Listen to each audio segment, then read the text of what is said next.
इन सभी गांवों में और देश की आजादी के दौरान पूर्वी उत्तर प्रदेश के स्वतंत्रता संग्राम सेनानी परिवारों को जो भूमि दी गई थी 1955 में, उसके अधिकार पत्र वितरण के आज के समारोह में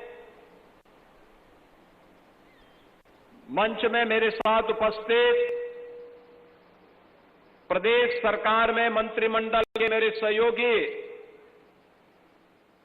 प्रभारी मंत्री लखीमपुर खीरी श्री नितिन अग्रवाल जी,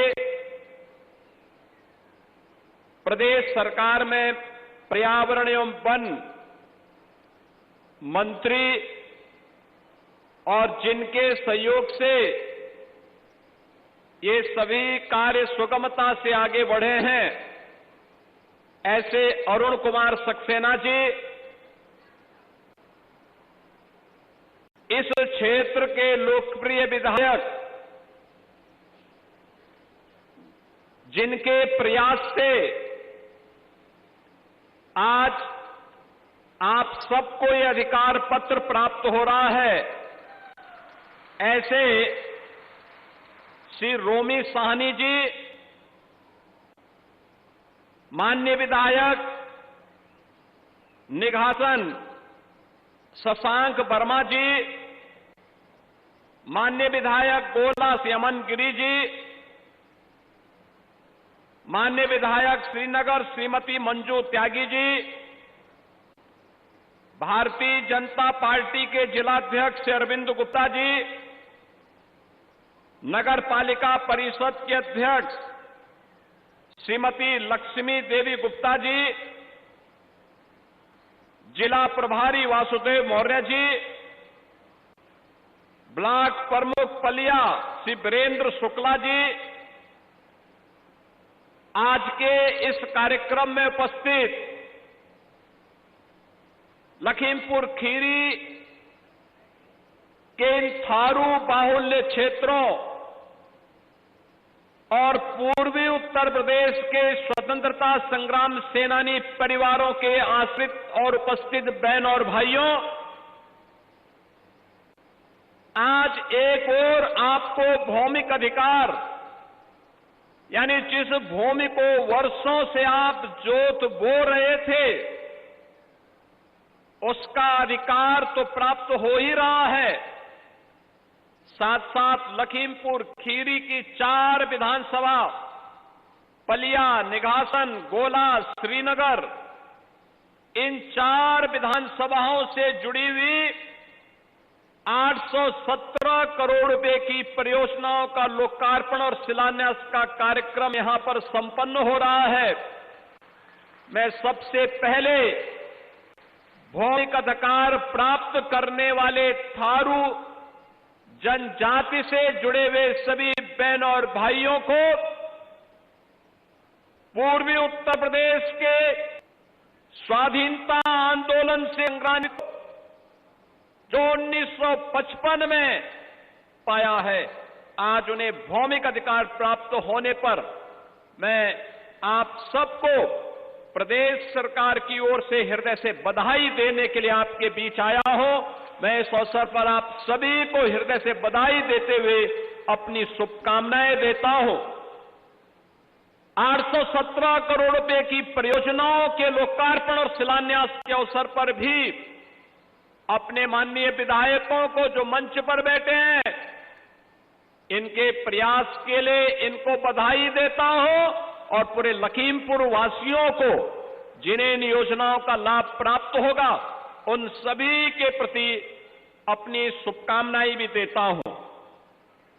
बहन और भाइयों, हमारी परंपरा कहती है, हमारा शास्त्र कहता है कि प्रजा सुखे सुखम राज्ञ प्रजानाम च हिते हितम, यानी सच्चा शासन कौन है? जहां प्रजा खुश सुखी रहे और शासन का कल्याण किसमें है? जिसमें राज्य की जनता का कल्याण हो।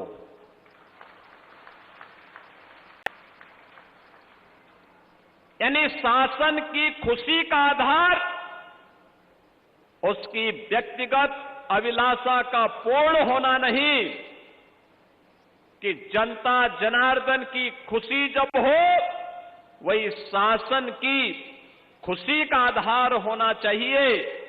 और शासन का कल्याण भी तभी है जब वह जनता का कल्याण करे। ये शास्त्र का वचन है। और याद रखना, यह कार्य तभी होता है जब शासन सत्ता में संवेदना होती है।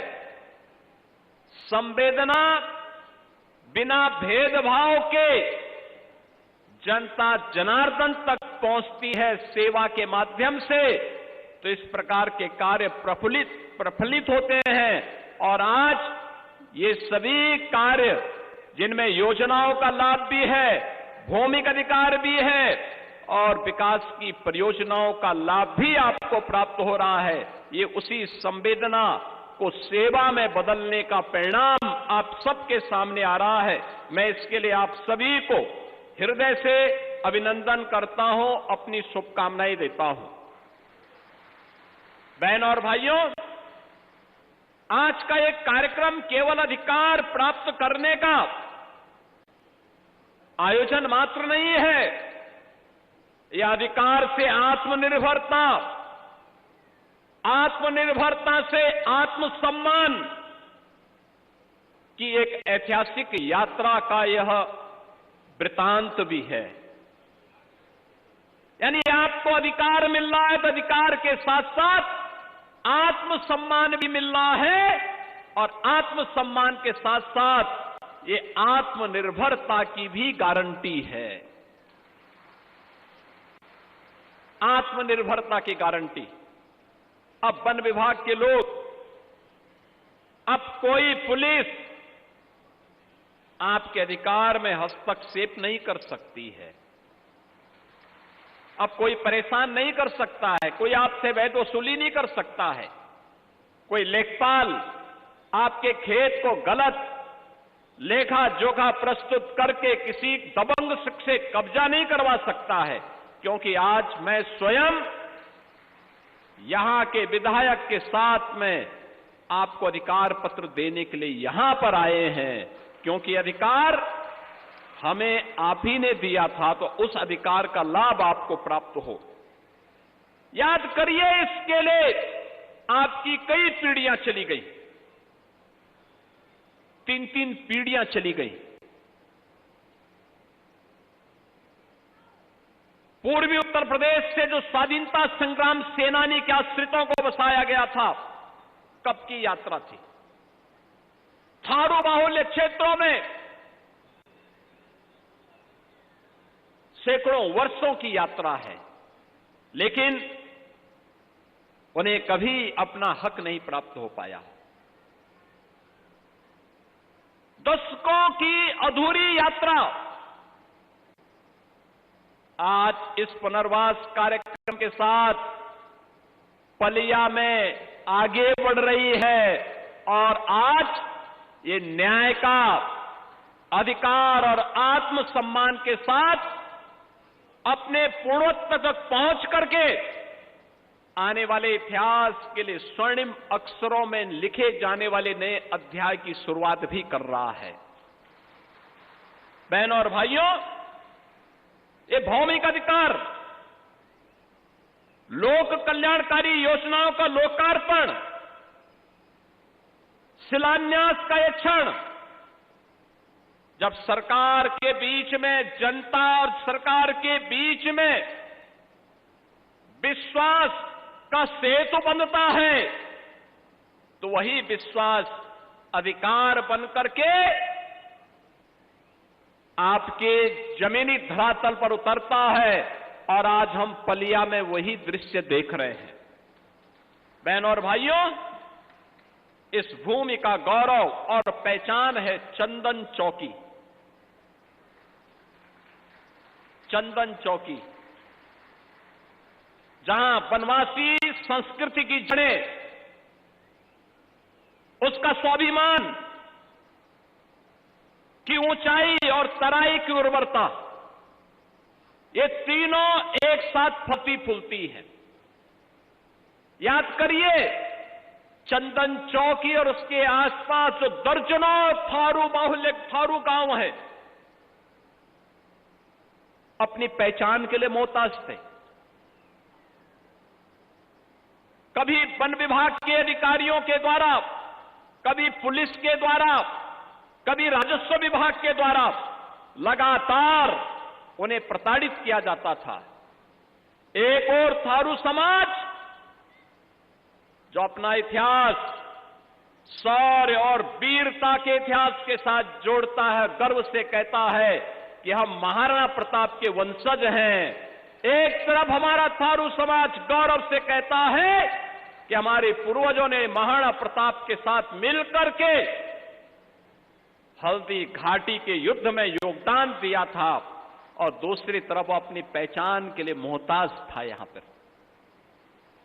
आज का दिन महत्वपूर्ण इसलिए भी है, आज का दिन महत्वपूर्ण इसलिए भी है, जब हम ये अधिकार पत्र देने के लिए आए हैं, महाराणा प्रताप के इन वंशजों को उनका अधिकार देने के लिए आए हैं, तब मैंने इस बात के लिए भी बधाई देता हूं कि कल 12 अप्रैल को अपने शौर्य और पराक्रम के लिए विख्यात महाराणा सांगा की जयंती भी है। तो महाराणा सांगा की जयंती के एक दिन पहले आपको यह अधिकार मिलना आपकी इस गौरवशाली यात्रा को आगे बढ़ाने की डबल इंजन सरकार की ही ताकत हो सकती है और उसी की स्पीड हो सकती है। बहन और भाइयों, वहीं दूसरी ओर पूर्वी उत्तर प्रदेश से आए हुए वे लोग जिन्होंने देश की आजादी के लिए अपना सब कुछ खोया, ब्रिटिश कालखंड में इनके अधिकार बाधित कर दिए गए, इनकी जमीनों पर ब्रिटिशर ने कब्जा कर लिया, इन पर यातनाएं दी, किसी को काला पानी की सजा दी, किसी को फांसी की सजा दी, किसी को बिना सुनवाई देश निकाला कर दिया। जैसे तैसे वे लोग देश की आजादी के बाद मुक्त हुए। तत्कालीन सरकार ने उन्हें बसाने की व्यवस्था की, बसाया तो, लेकिन बसाने के साथ कभी भी उनको उनका अधिकार, जमीन का हक उन्हें उपलब्ध नहीं करवा पाए, उनको नहीं मिल पाया, उनका अधिकार नहीं मिल पाया। याद करिए कितनी लंबी यात्रा, और वे लोग जिन्होंने देश की आजादी में योगदान दिया, याद करिए जिन्होंने देश की आजादी में योगदान दिया, वे लोग आजाद भारत में अपने अधिकार से वंचित थे। जिन्होंने देश की आजादी में अपना योगदान दिया, लेकिन स्वतंत्र भारत में उनको अधिकार से वंचित कर दिया गया। थारू समाज 1976 में इन गांवों में उनको जमीन देने की बात कही गई थी, 1976 में, लेकिन कभी अपने जमीन पर अधिकार नहीं प्राप्त कर पाए, उन्हें स्वामित्व नहीं मिला।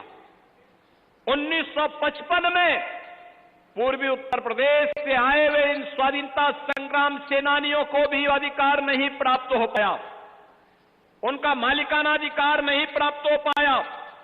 याद करिए 70 साल और 50 साल की इस यात्रा को याद करिए। पिछली सरकारों में संवेदना का भाव था के लिए डबल इंजन की सरकार आपके साथ खड़ी होकर के आपको भौमिक अधिकार देने के लिए आपके बीच आई है, और इसीलिए आज वह इंतजार खत्म हुआ। बहन और भाइयों, थारू समाज के 4356 परिवारों को 5,338 हेक्टेयर, याद करिए, 5,338 हेक्टेयर भूमि का अधिकार पत्र यहां पर सौंपा गया है। अभी सौंपा है हमने मंच पे। आप सोचो, अगर आपका विधायक संघर्ष नहीं करता और सरकार में सुनते नहीं, प्रभारी मंत्री पैरवी नहीं करते, ये अन्य विधायकगण सहयोग में नहीं आते, वन मंत्री भी अपनी कुंडली मार करके बैठे रहते, क्या ये मिल पाता? नहीं मिल पाता, नहीं मिल पाता। आप याद करिए, आज 4,356 थारू परिवारों को 5,338 हेक्टेयर भूमि का अधिकार प्राप्त हो रहा है। अब उसके मालिक हो गए। अभी आपका मालिकाना अधिकार, आप अपने सपनों को एक नया पंख दे सकते हैं।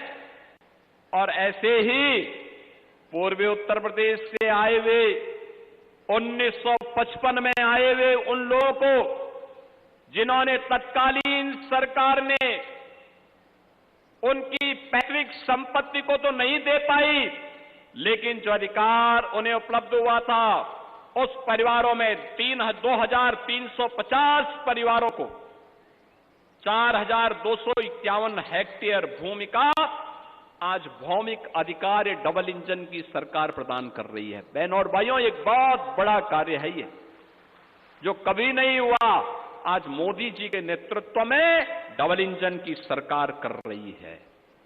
यही तो सरकार की संवेदनशीलता है, हर नागरिक को उसका अधिकार मिले। पहले क्या होता था? विकास का कार्य सब एक गांव में। आज 25 करोड़ की आबादी हमारा परिवार है और प्रदेश के हर जनपद में विकास समान रूप से हो रहा है। पहले विकास भी सफाई में, योजना भी सब सफाई में, और प्रदेश के गरीबों के हक पर डकैती डाल करके एक परिवार ही सब कुछ हजम कर जाता था। आज बहनों और भाइयों, ये अधिकार जनता जनार्दन को प्राप्त हो रहा है। हर ग्राम पंचायत में प्रधानमंत्री स्वामित्व योजना के माध्यम से जहां जिसका घर है, उसको वहां पर उसका अधिकार भी उपलब्ध करवाया जा रहा है। ये पहली बार हुआ है और इसलिए अब जमीन भी उनकी, नाम भी उनका, सम्मान भी उनका और पहचान भी आपकी, थारू और स्वाधीनता संग्राम सेनानी परिवारों की। बहनों और भाइयों, ये केवल अधिकार नहीं मिला है, ये विकास की एक नई धारा को आगे बढ़ाने की पहल है। विकास, जैसे रोमी साहनी ने अपने पैरों पर खड़ा होकर के जनता की लड़ाई भी लड़ी और विकास के कार्यक्रमों को भी आगे बढ़ाया।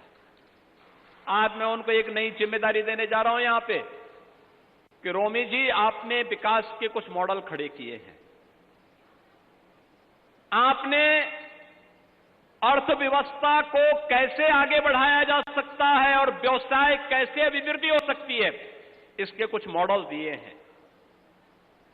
मैंने आपकी बेकरी के बारे में काफी सुना है और मैं चाहूंगा कि यहां पर चंदन चौकी और उसके आसपास भी आप कुछ ऐसा व्यवसाय खड़ा करिए जिससे इन थारू लोगों के लिए भी एक आत्मनिर्भरता की, और इनके द्वारा जो स्वयंसेवी समूह संचालित हो रहे हैं, उसको हम उसके साथ जोड़ करके इस पूरी तराई के क्षेत्र के साथ साथ उत्तराखंड में भी आपकी बेकरी के बनने वाले प्रोडक्ट को भेज सकेंगे। और यह कार्य आपको यहां करना है। आप मंच पे आए थे, लंबे चौड़े भाषण किए, ये सब कार्यों को हम कराएंगे, लेकिन ये जिम्मेदारी आपको भी हम दे रहे हैं।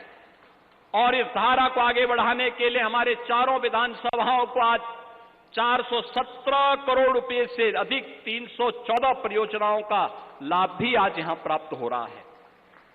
बहनों और भाइयों, यह क्षेत्र पुनर्वास से विकास और विकास से समृद्धि की ओर बढ़ रहा है। कोई सोचता था ये होगा? इन गरीबों को मुख्यमंत्री आवास योजना और हर गरीब को पक्का आवास देने की गारंटी भी इसके साथ ही मिल रही है। बहनों और भाइयों, जब किसी परिवार को घर मिलता है, वह केवल एक घर पाने की खुशी नहीं होती है, उस परिवार की सुरक्षा की, उस परिवार के सम्मान की। सम्मान और सुरक्षा एक साथ जुड़ती है, और सुरक्षा और सम्मान जब एक साथ जुड़ती है तो वह स्वावलंबन और आत्मनिर्भरता की एक नई कहानी को कहती है। और यही सामाजिक न्याय है। हर बेघर के पास हो अपना घर, हर खेत तक पहुंचे पानी, हर नौजवान को मिले उसके हाथ को कार्य, ये किसी भी कल्याणकारी सरकार को करना चाहिए। और डबल इंजन की भाजपा की ये सरकार उसी कार्य को आगे बढ़ा रही है। आज का दिन आपके संघर्ष को सम्मान देने का दिन है।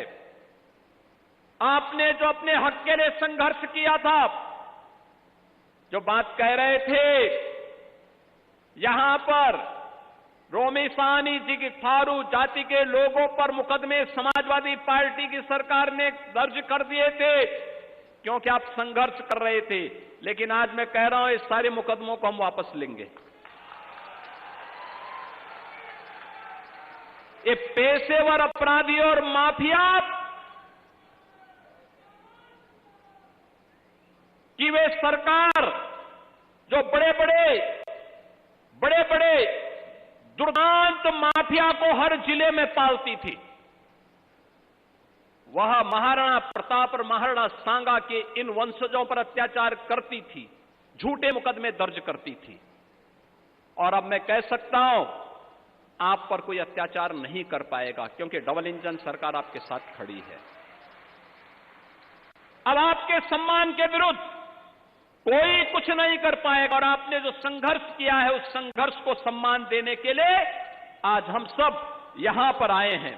परंपरा से प्रगति की यात्रा, हमने देखा कितना शानदार आपका भी मंचन था। यहां पे थारू बेटियों ने कितना शानदार थारू संस्कृति का मंचन किया था। ऐसे लगता था जैसे राजस्थान से यहां पर साक्षात आई हो। सैकड़ों वर्ष पहले आप लोग वहां से यहां आए, विपरीत परिस्थितियों में आए, और उस सब के बावजूद उस संस्कृति को आपने बचा के रखा।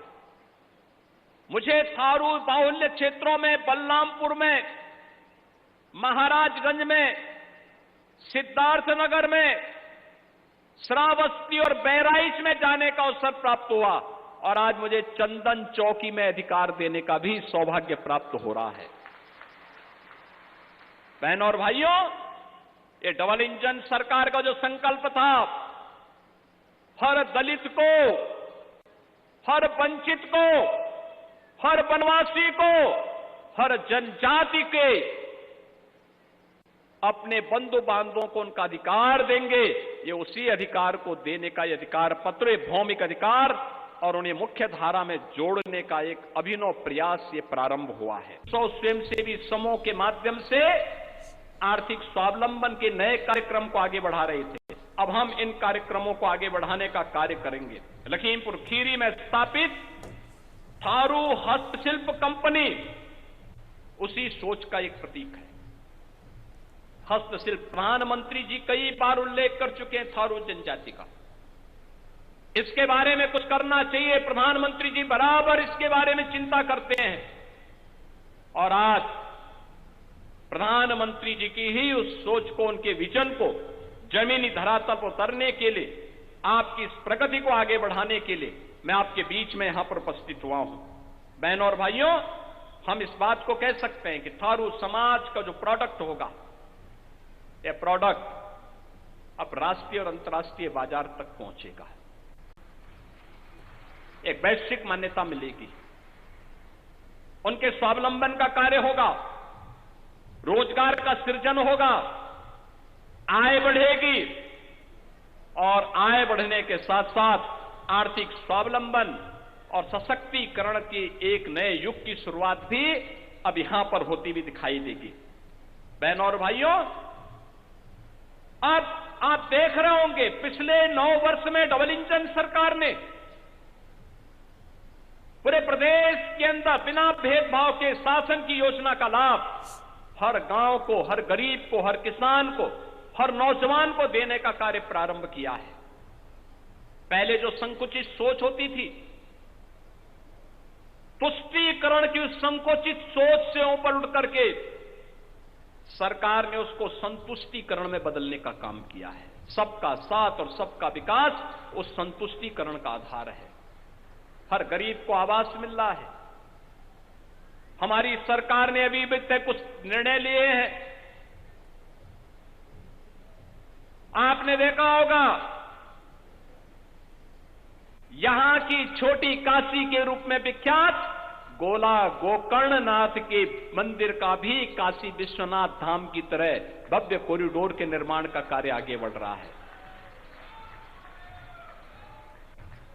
देश का पहले पीएलए प्लांट गोला विधानसभा क्षेत्र में स्थापित हो रहा है। हजारों नौजवानों के लिए नौकरी आएगी। वहां एक प्लास्टिक पार्क भी हम बनाने की योजना बना रहे हैं। अमन गिरी जी जोड़ा उस कार्यक्रम को आगे बढ़ा देंगे तो और मजबूती के साथ आगे बढ़ेगा। पीलीभीत आपके यहां के जितने भी नौजवान हैं लखीमपुर खीरी के, उनके लिए हजारों नौकरियां आएंगी पीएलए प्लांट में, जब वह प्लास्टिक पार्क भी मूर्त रूप ले लेगा। सैकड़ों यूनिट लगेगी। एक नया कार्य होगा। यहां का नौजवान बाहर नहीं जाएगा। गोला गोकर्णनाथ में भगवान देवादिदेव महादेव का भव्य कॉरिडोर बनेगा।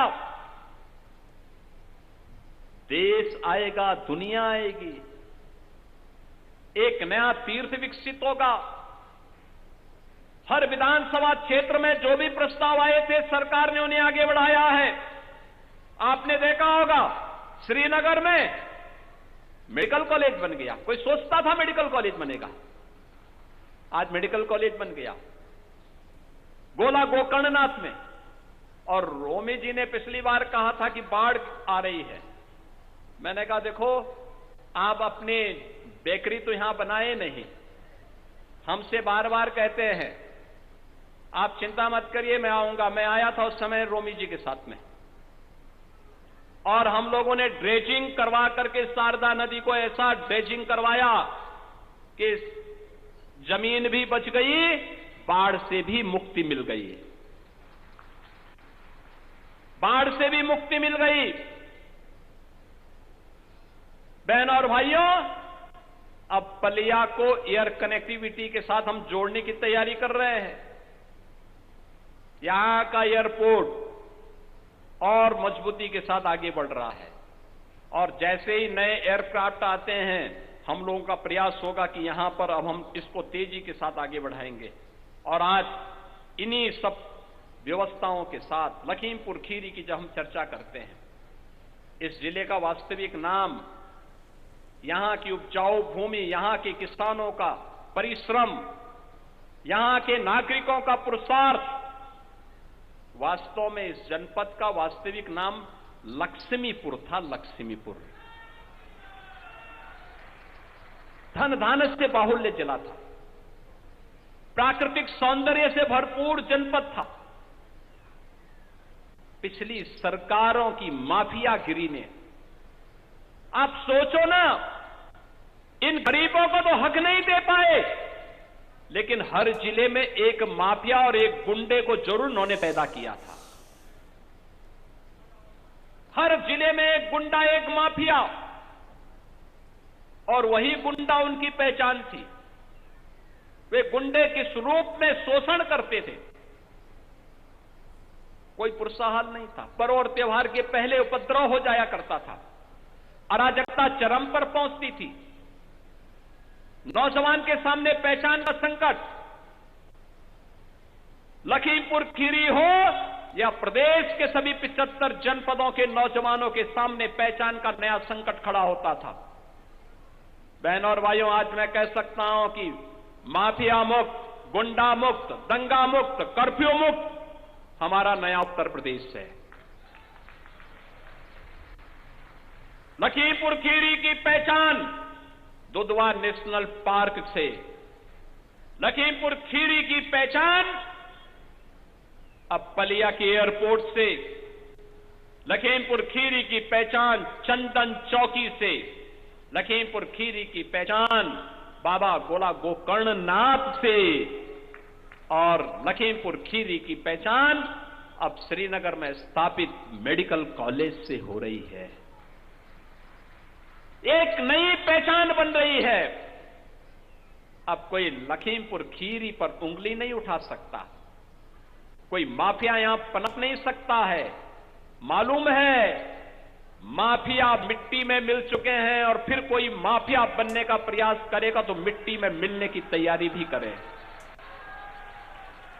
किसी माफिया को पनपने नहीं देंगे, गरीब का हक किसी को छीनने नहीं देंगे। नौजवान के रोजगार पर, उसकी नौकरी पर किसी को डकैती नहीं डालने देंगे। हर दलित, हर वंचित को सम्मान दिलवाएंगे और इसीलिए हमारी सरकार ने तय किया है बाबा साहब भीमराव अंबेडकर, सदगुरु रविदास जी महाराज, महर्षि वाल्मीकि जी महाराज की मूर्तियां जहां होंगी, अगर बाउंड्री वाल नहीं होगी तो हम बाउंड्री वाल करवा करके, और छत्र नहीं होगा तो छत्र भी हम बनाएंगे। सरकार ने इसके लिए धनराशि की व्यवस्था की है।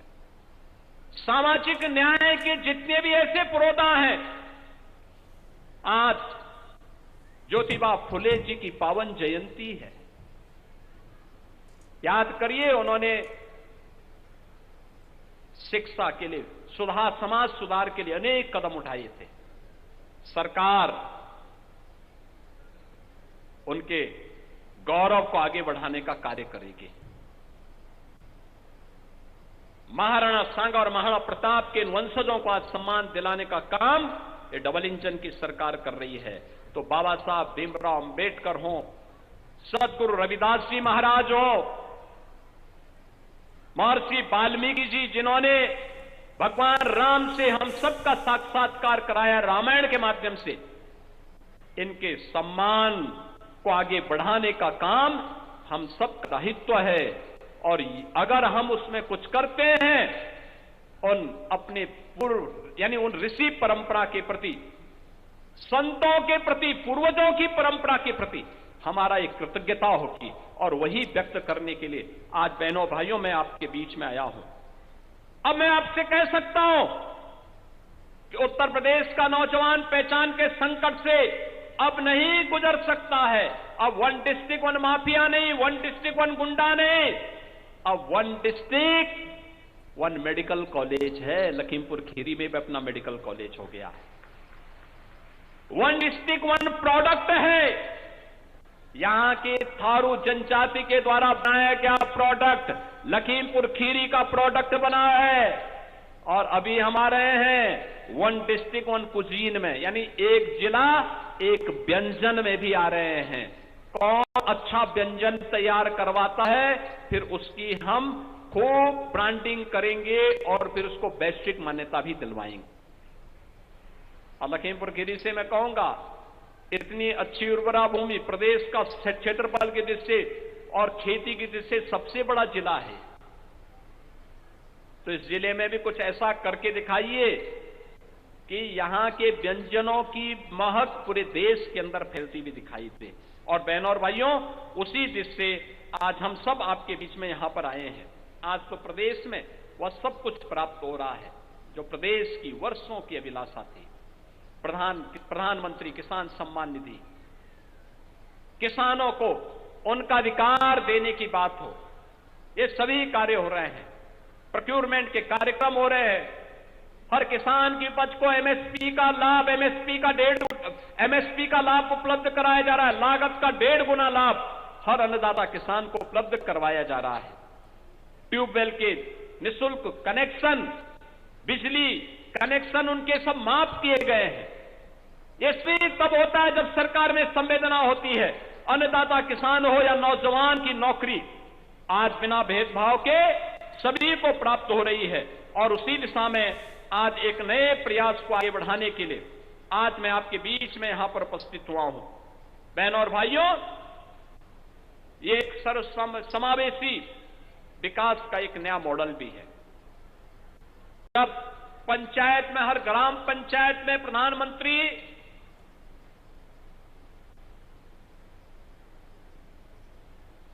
जी ने एक अभिनव योजना के तहत उन गांवों में ग्राम समाज की भूमि पर, आबादी की लैंड पर जिन लोगों ने मकान बनाए थे, और गांव में यही होता है, बिरला ही कोई व्यक्ति होगा जिसने अपनी पुश्तैनी लैंड पर मकान बनाया हो। ज्यादातर लोग गांव की आबादी की लैंड पर मकान बनाते हैं। ग्राम पंचायत ने कभी दिए होगी, लेकिन उसके नाम पे कभी नहीं चढ़ी, कभी नहीं चढ़ी। वह गरीब तब प्रताड़ित होता था जब मकान टूटता था, फिर उसको वंचित कर दिया जाता था। पहली बार हुआ है प्रधानमंत्री जी ने पीएम स्वामित्व योजना के अंतर्गत घरौनी की योजना में उनको उनका हक उपलब्ध करवाया है, और उत्तर प्रदेश देश के अंदर नंबर 1 पर इस योजना को लागू किया है। आज मैं आप सबको इस बारे में कहना चाहता हूं, इस सरकार ने जो कार्य किया है, ये थारू समाज और पुनर्वासित परिवारों के जीवन में एक आशा, एक नया विश्वास, एक नए उज्जवल भविष्य के निर्माण के लिए एक नया संकल्प को लेकर के आगे बढ़ी है। और यही हम सबके प्रधानमंत्री जी के विजन को एक भारत श्रेष्ठ भारत के रूप में बदलता है। यही आत्मनिर्भर भारत, आत्मनिर्भर उत्तर प्रदेश के लिए, और यही विकसित भारत, विकसित उत्तर प्रदेश की परिकल्पना को साकार भी करेगा। और उसी को साकार करने के लिए आज मैं आपके बीच में इस लखीमपुर खीरी जनपद में आया हूं। मैं आज यहां पर अपना अधिकार प्राप्त करने वाले इन सभी परिवारों को एक बार फिर से आज भौमिक अधिकार प्राप्त होने, शासन की योजना का लाभ प्राप्त करने के अवसर पर हृदय से मैं उन्हें बधाई देता हूं, अपनी शुभकामनाएं देता हूं। ये लगभग 7,000 परिवारों को, 7,000 परिवार का मतलब, अगर एक परिवार में 1,000 परिवार, एक परिवार में 5 लोग भी होंगे तो 5 लोगों का मतलब 35,000 लोग सीधे से लाभान्वित हो रहे हैं। 35,000 लोगों को आत्मनिर्भरता और स्वावलंबन के साथ, सम्मान के साथ आगे बढ़ने के लिए एक कार्यक्रम आज यहां पर आयोजित है। मैं इसके लिए रोमी साहनी जी को, यहां के सभी जनप्रतिनिधियों को हृदय से बधाई देता हूं, और उन्होंने जो प्रस्ताव प्रस्तुत किए हैं उसको लिखित रूप से अलग अलग प्रस्तावों को लाएंगे। सरकार जरूर समग्रता के साथ उसके लिए कार्य करेगी, क्योंकि सरकार हर गरीब के लिए, हर वंचित के लिए, हर दलित के साथ, हर अति पिछड़ी जाति के साथ प्राथमिकता के साथ खड़ी है। इस विश्वास के साथ आप सबको मैं इन परियोजनाओं को, 817 करोड़ रुपए की परियोजनाओं के लिए एक बार फिर से हृदय से बधाई और अपनी शुभकामनाएं देता हूं। धन्यवाद। जय हिंद, जय श्री राम।